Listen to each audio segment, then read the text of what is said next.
Hello, everybody. Yeah, okay. But Okay, so there let's was no introduce what grand we're doing. countdown. No grand countdown for this because we're trying something new. Which is we are actually going to record all of the podcast episodes this way now. So if you stumble into this, you're actually going to see us get ready, get set up, and then record the podcast episode. Yeah, this is a new way we want to do this to give people could just see how it's done or the mistakes we made. That's probably what it is. That's more like it. We're going to make mistakes. Well, it's the first time we've done this format, so it's going to be fun. My whole life is a series of mistakes.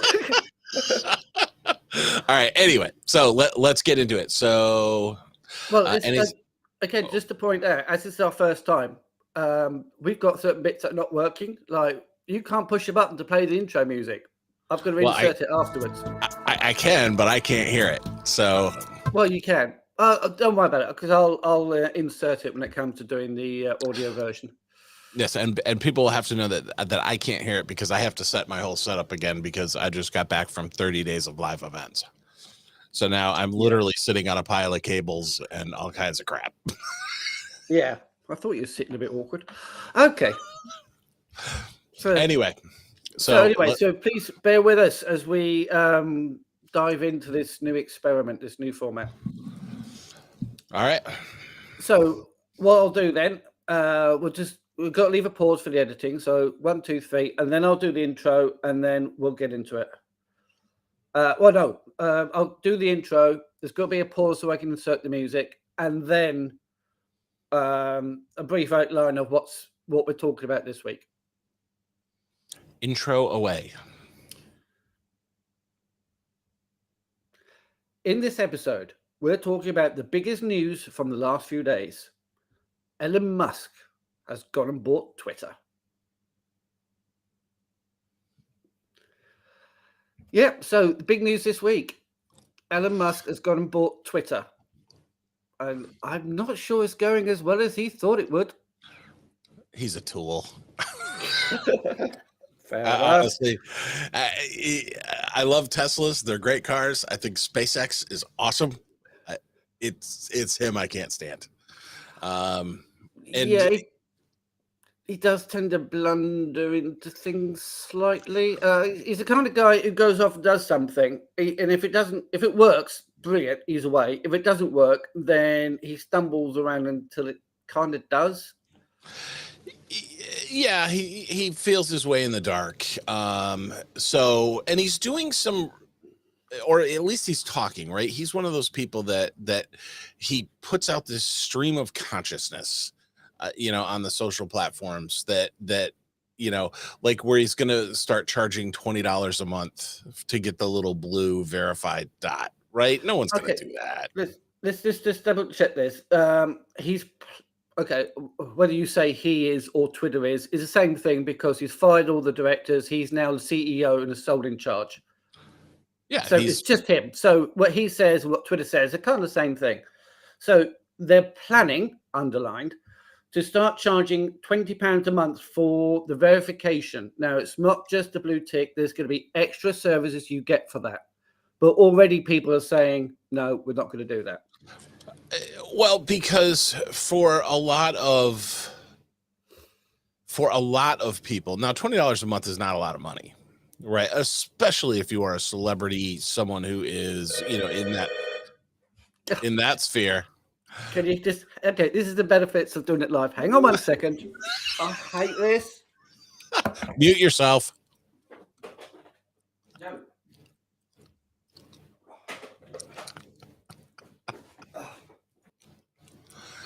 Somebody else let him in. Okay, just for the benefit of the people listening live, it's my neighbour's lost his keys and couldn't get back in. That was the doorbell. That was the doorbell. But somebody else is going to let him in, so I don't know what's going on. So let's go back a bit. So pause it. So the £20 a month is going to be more than just a blue tick. There's extra services going on top.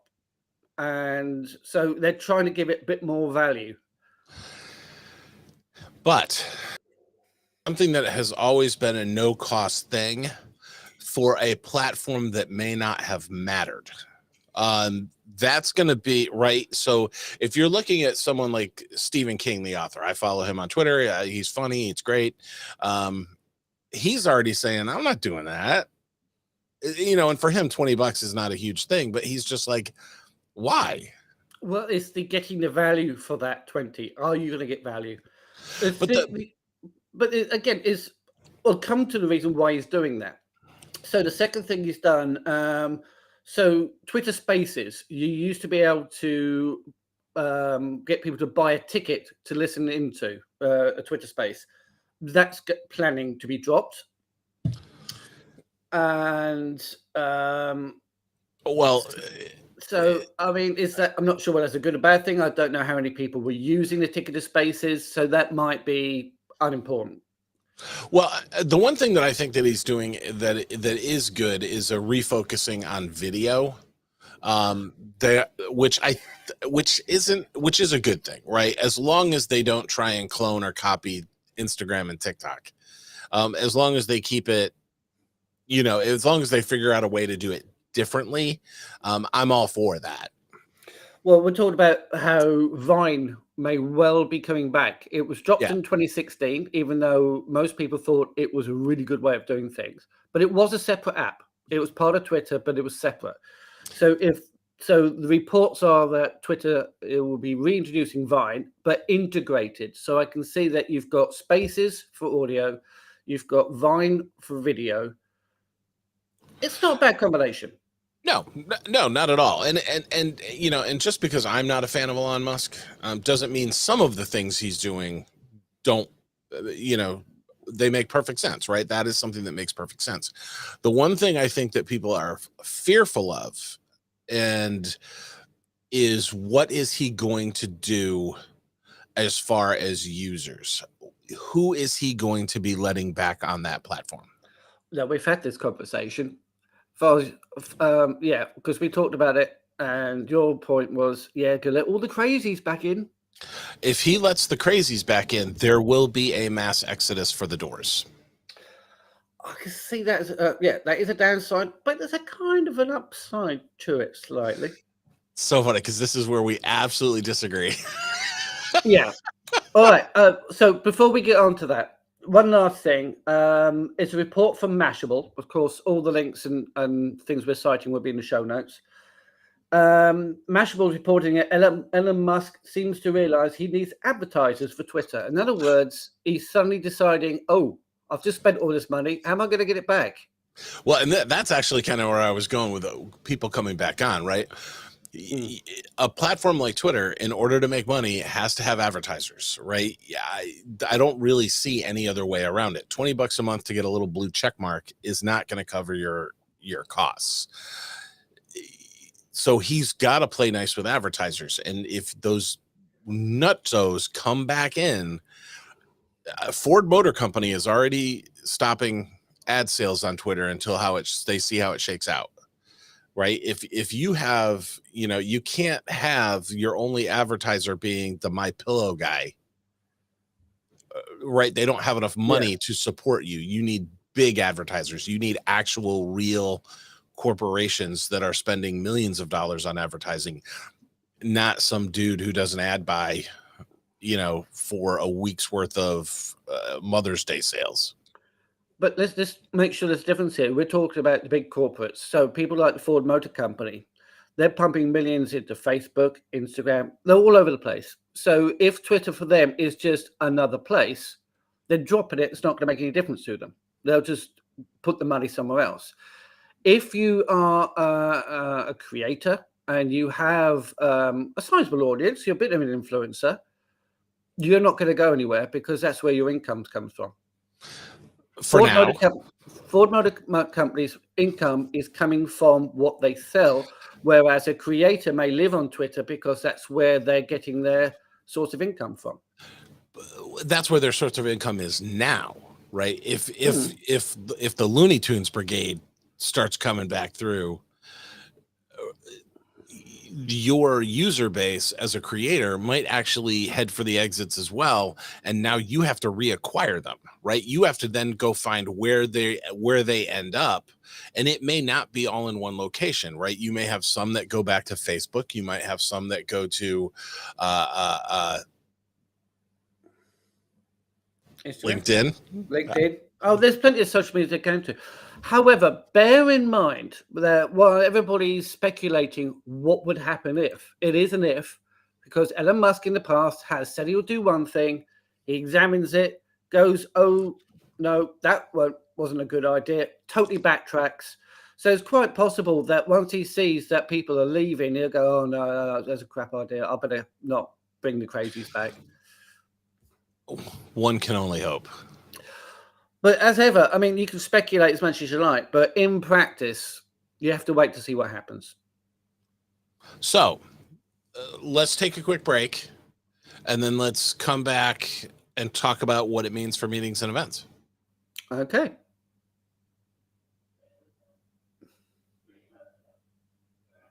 Oh, look, we took a break.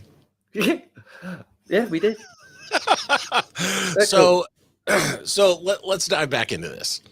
So Twitter, let's say that all of the bad things come to happen, right? He starts charging for the blue check mark.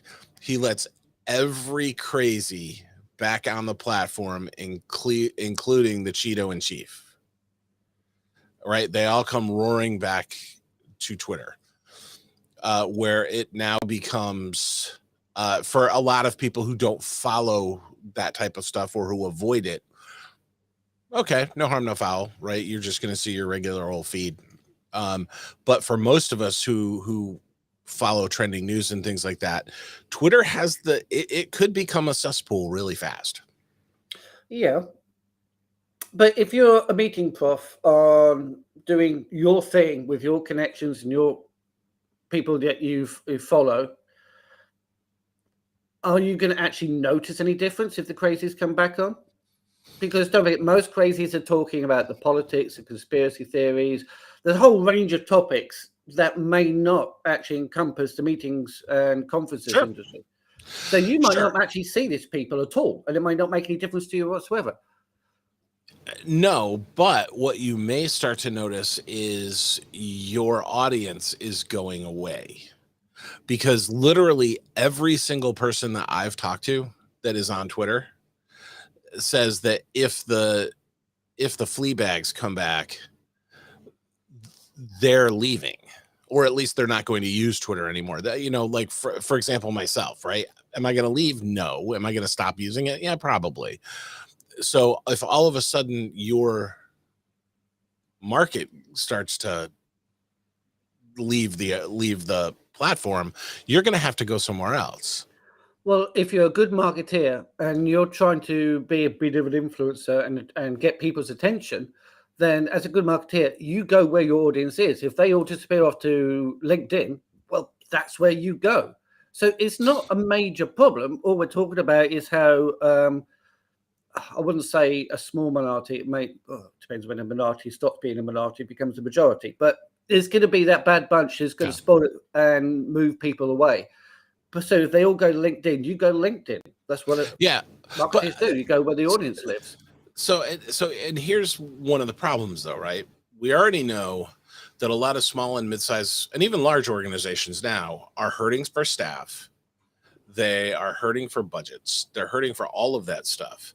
The ability to go and start chasing your market again sucks, right? All of a sudden you've got to totally find out, all right, if they leave, where did they go? Right. And now you might be splitting some of your audience, right? You may have never had to be on TikTok before, but let's say half your Twitter users bolt and are now hanging out on TikTok, or whatever it is. Now you've got I don't know, you're getting diluted. And if you're the sort of company with more than one employee, so you might have a creative team that looks after your social media, your blog posts and stuff like that. You have the time and you have the resources to say, right, we have no idea where the next lead's coming from. You have to be everywhere anyway. You have to be everywhere. But most of my clients, right, my small and medium sized associations don't have a marketing department, right? They have, or they may, but it's one person who runs the whole shebang. And that means everything from email newsletters, attendee communication, and member communication, as well as the social stuff. So adding on that pile of crap on top of that, right, is their desk going to collapse now? Because it's got too much stuff on it. As far as I can see, as far as I see it, you have to be where your audience lives, where they are. So if they all on LinkedIn, that's where you are. If they're surviving on Twitter and not gone away yet, you're on there. If they're on TikTok, if they're on Instagram, that's where you have to be. So if things go awry on Twitter, if Musk seems to really wants to bring back the crazies, and it could be because he wants to bring up the audience and therefore more advertising. Again, all about recouping his investment. Yes. That's exactly what he's going to be killing. Because think about it. If you are an association, let's say I have a number of medical associations, right, that are my clients, and a number of legal. We deal a lot with lawyers groups. If they all of a sudden, if the nut jobs are coming back, are they going to want to associate their brand with a place that is a hotbed of racism, misogyny, right? No, you're not. They're gonna be like, we gotta go, and rightfully so. Don't agree, because I still see there's that separation where so Ford, again, using Ford as an example, they spend millions because their money doesn't come from a particular platform. It's all of them. They're everywhere. And they make money from selling their cars and products and services. So for them, they're not that dependent on a platform. Okay.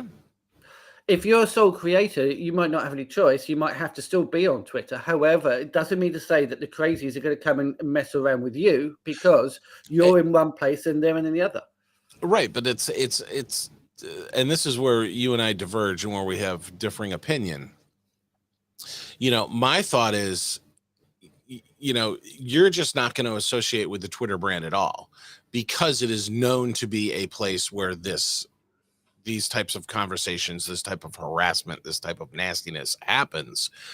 You're just going to avoid it altogether because you don't want to have to deal with any controversies. B, you don't want your brand associated with controversies. C, you don't want your members getting caught up in anything, right? Let's say that you are an association that puts out a press release that says you're going to be accepting of all people and you love all people and all people are great, right? That's an invitation for the crazies to come and hit you because they think that they're better than everybody else. But the thing is, that's possible right now, let alone letting in the more extreme versions. It's happening right now. And I see a lot of tweets saying that, somebody's tweeted something which everybody seemed to think was a fairly positive and good thing. But then there's always that small minority who will lambast, will have go at that person, critical, even very personal attacks. It happens now, even if those more extreme versions have been actually banned and might come back. So to be honest, we're not saying that everything's all hunky-dory right now. It's a platform that is still suffering major problems with bots, with people who have just because they can, and they're hiding behind a screen, having a go at people, and generally making a mess of things and ruining things. However, it's happening. So even if these extreme versions came back, it's only going to make it a bit worse. And one last point before you have a go at me. One last point is the fact that, again, going back to corporates like Ford and the creators who have personal brands, Ford's got a choice. They can actually say, yeah, we don't know what Twitter's doing. We're going to move on. we'll put our money elsewhere. That's fine. You can do that. There might be creators who have no choice because everything's coming out of that platform. I know it's well, and this is where it's a conundrum, right? It is. It's when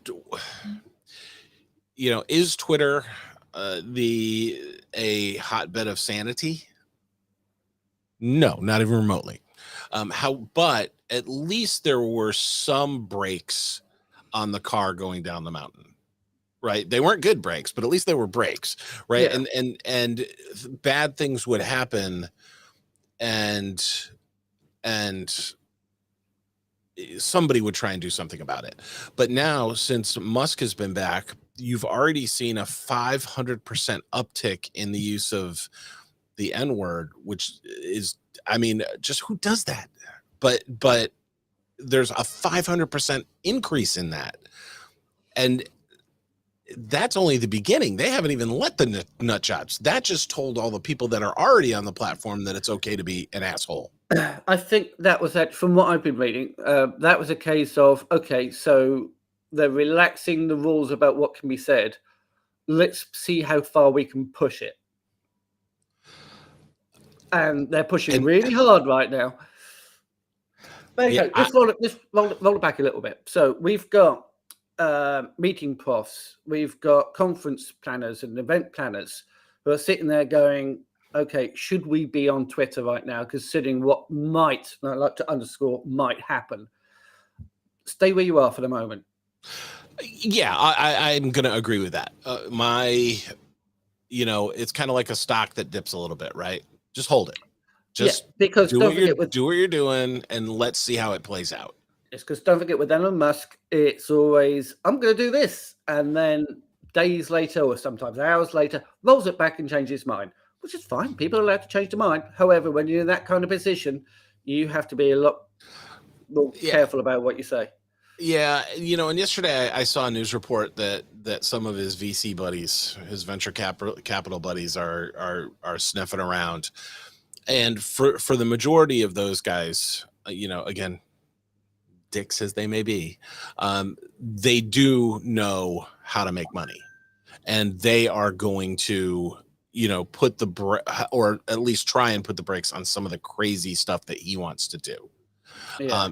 Again, I understand his aspiration. He wants to make a Western world's WeChat, right? Which is everything is done through the platform. Like, for those that don't know, WeChat in China is that one app to rule them all. You can do absolutely everything through the app. You can send somebody money, you can get paid, you can order food, you can get your packages delivered, whatever, all through this one. And it's also social media.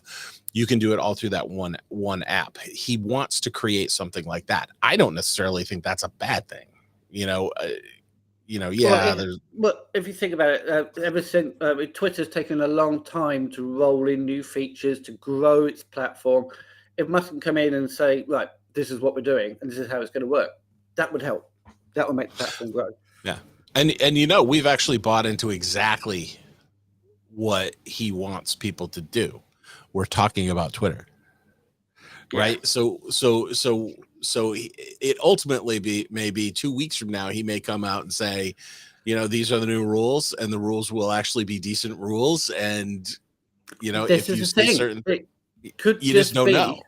It could just be a bit of cage rattling just to get everybody talking. Who knows? We have to see how it goes. In the meantime, for all you lovely conference and meeting and events people, stay where you are. Keep at it. You put out some fantastic tweets. There's a lot of people I follow whose content is just amazing. Stay with it, and let's see what happens. No point jumping the gun.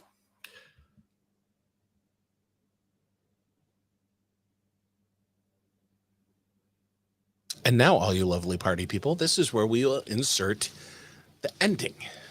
Yes. So, when you get your equipment working properly, you can actually push buttons and have sound happening and music and all sorts of things. Hey, in the last second, I almost had it. I can't hear what's going out. So my mix minus is a little bit. No problem. Minus. So anyway, so that's our take on Elon Musk and Twitter and such like. Yeah, in the end, will it be fine? Probably. But he's got to be really careful, man. He is going.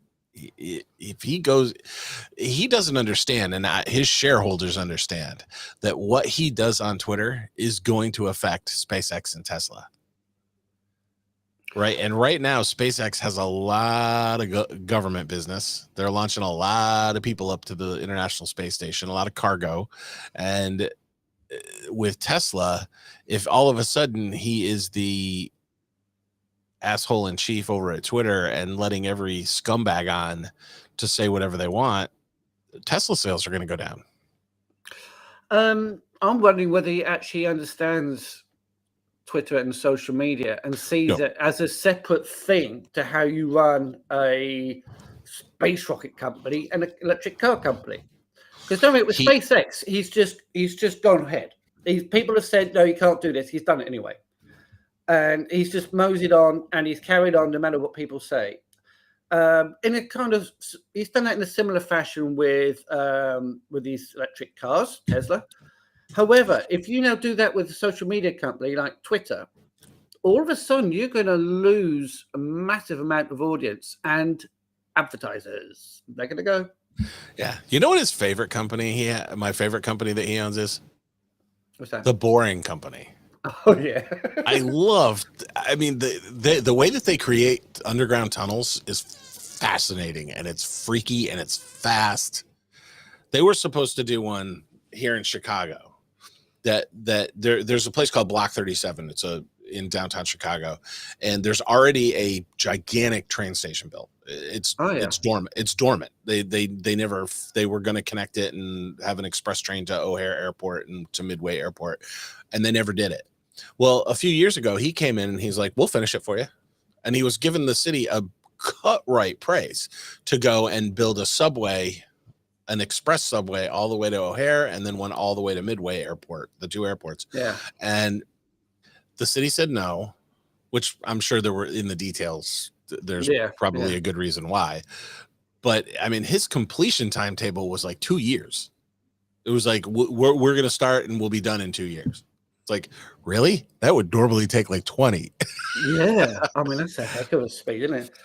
And going underneath all the buildings. Yeah. And making sure that don't all collapse down. Last bit of business. Apologies to anybody. I put out 2 tweets stating that this was all going to happen UK time of 1:30, but over the weekend, the UK changed the clocks. Our usual summertime savings gone. We got an hour ahead. That meant me and Keith were out of sync. Instead of being 6 hours difference, it's a 5-hour difference, and we got thoroughly confused. Yes, we did. And actually, starting on Saturday, we go back an hour. So then we'll be back to our regular 6-hour time difference. We should be and not get confused. It's a weird thing that the UK does. And on that note, I'm going to sign us out of here so we can do some editing. Right, that sounds like a plan. All right, thanks everybody for watching. Do check out the podcast episode. It will be announced on the blog soon. And love your feedback and your thoughts about Elon Musk, Twitter, and all that stuff.